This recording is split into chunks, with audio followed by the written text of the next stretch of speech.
Before watching the video, don't forget to subscribe the channel and enable bell notification to never miss an update from us. Hello everyone, good morning all of you. This is Ashima, Shukla, your current affairs and banking awareness faculty on Entri platform.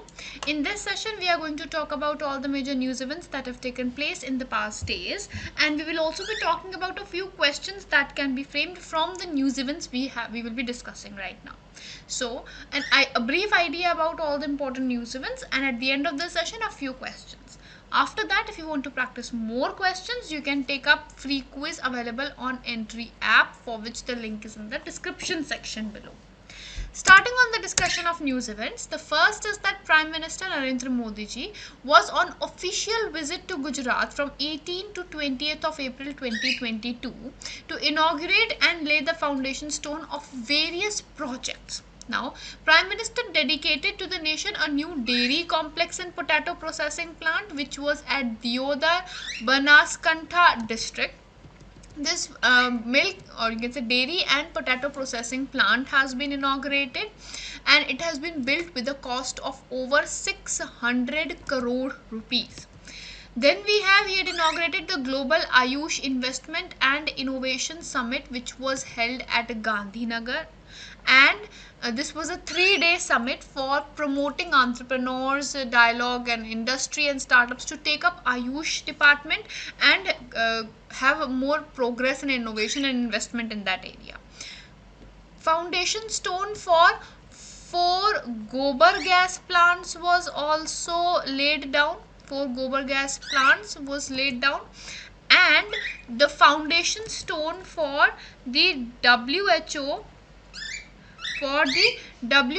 Global Center for Traditional Medicine in Jamnagar was also laid down. Now, where was this WHO center? That was in Jamnagar in Gujarat. Then, next news event is that India's first 99.999% pure green hydrogen pilot plant has been commissioned by Oil India Limited at its Jorghat pump station in Assam. AEM technology is being used for the first time in India. Now, what is first of all AEM technology? AEM stands for anion exchange membrane, which is an electrolyzer array, and for the first time it is being utilized in India in this plant which is being built in Assam. The plant has an installed capacity of 10 kg per day. Indian Army's Tri-Shakti Corps conducted exercise Kripan Shakti at the Teesta Field Firing Ranges (TFFR) near Siliguri in West Bengal. In this exercise, Indian Army had participants from Border Security Force (PSF), Sashastra Seema Bal (SSB), and the civil administration, which has participated in the exercise. India's first ever internet radio channel for visually impaired people called Radio Aksh has been launched in Nagpur recently. This channel is a concept which has been initiated by Blind Relief Association of Nagpur and Samdrushti Kshamta Vikas Avam Evam Anusandhan Mandal, or Saksham, and it is going to enable access to the vast bank of information from anywhere to the visually impaired using the digital services. Crypto lender Nexo has partnered with MasterCard to launch the world's first crypto-backed payment card. Now, the card will allow users to spend without having to sell their digital assets such as Bitcoin, and it will be using those Bitcoin as a collateral to back the credited guarantee. The electronic money firm Die Pocket will be the card issuer, and the facility will be launched in the selected European countries. Young Indian chess grandmaster D. Gukesh ji has emerged as the winner of 48th La Roda International Open Chess Tournament, which was held in Castile-La Mancha, which is in Spain. To protect customers from rule fluctuation in credit and debit cards, RBI has come up with new rules. What are the new rules that RBI has started for them? That is, explicit consent to the customers is mandatory for the issuance of new card or an upgrade. So it is, if they are asking for it, only then it has to be issued. So loss due to the misuse of the unsolicited cards will be responsibility of the issuing authority or the card issuer bank.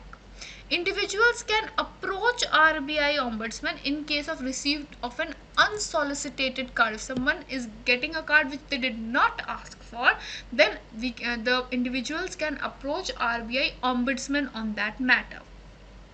Banks will have to make sure, and this banks also have to make sure, that the unpaid charges, the other levies and tax will not be counted for compounding the interest. This would save the customers from the exponential charges being charged. Reserve Bank of India has allowed NBFCs to issue new credit cards provided they fulfill certain criteria. RBI has allowed urban cooperative banks also to issue credit cards.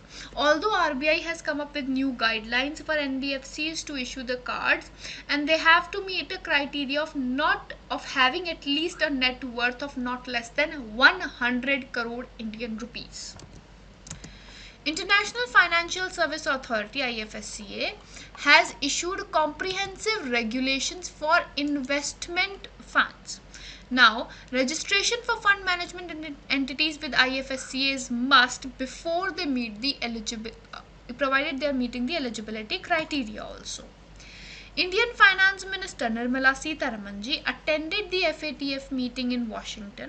India has endorsed this commitment to fight money laundering and terror financing.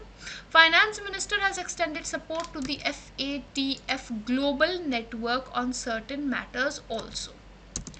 Niti Aayog signed a statement of intent with UNICEF India to focus on sustainable development goals with respect to children for the matter. Then Niti Aayog has also launched a national data analytics platform for data-driven decision making. A commemorative stamp has been launched on auspicious occasion of Guru Tegh Bahadur's 400th Prakash Parv.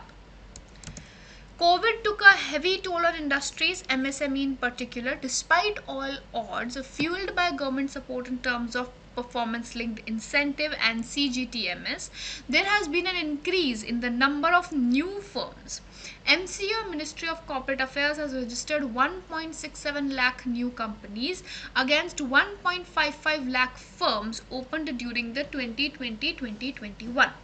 Grant of 1.97 lakh crore rupees has enhanced capital expenditure and are being said to have revived the positive growth among the new ventures also. 8% growth in number of firms is a result of government's push towards the ease of doing business as well. Agriculture Produce Export and Development Authority (APEDA) has signed a memorandum of understanding with NRDC to boost export. To meet the ambitious target of $800 billion trade this fiscal, as enshrined by Ministry of Commerce, APEDA and Agricultural Produce Export Authority, has signed MOU with the National Research and Developmental Cooperation. Now, the areas of cooperation are going to include climate resilience agriculture, then zero natural budget farming and zero carbon emission agro products, among various other products. Indian Coast Guard has inducted barge ship Urja Pravah recently. Now, Urja Pravah is in order to augment the petrol-long capacity of Indian Coast Guard. An auxiliary barge ship has been inducted, which will be deployed along the Kerala Coast Guard in the 4-district zone. Niti Aayog Vice Chairperson Shri Rajiv Kumarji has stepped down, and Sunil Beri is the one who is going to probably take over. Now, we have a few questions which can be framed from the news events. Let's have a look at those. First question is that who is the highest authority as per the new RBI rules to be approached in case of receipt of unsolicited card? In case of an unsolicited card, it is RBI Ombudsman that we are supposed to approach for our solution. What should be the net worth of a bank to issue a credit card as per RBI rules? Now, as per RBI rules, if an NBFC, non-banking financial corporation, needs to issue credit cards, it should have a net worth of not less than 100 crore Indian rupees. Where is IFSCA situated? IFSCA is situated in Gandhinagar, in Gujarat. Where is FATF headquartered? Financial Action Task Force, or FATF, is headquartered in Paris, whereas the meeting was held in Washington DC. In which city India's first pure green hydrogen plant has been established? So hydrogen plant has been inaugurated recently in Assam. In Assam, where? That is in Jorhat region of Assam. Which institution has launched a national data analytics platform? So a national data analytics platform has been instituted by Niti Aayog recently. What is the number of new firms registered as per MCA data? As per the MCA data, about 1.67 lakh crore new firms have been registered. Which auxiliary ship has been inducted into the Indian Coast Guard? In Indian Coast Guard recently, we had Urja Pravaha being registered and will be used along the Kerala Coast Guard District 4 zone. With this, we'll be winding up this segment, and I hope this session has been helpful. We'll see you in the next video with more news events. Till then, have a great day ahead.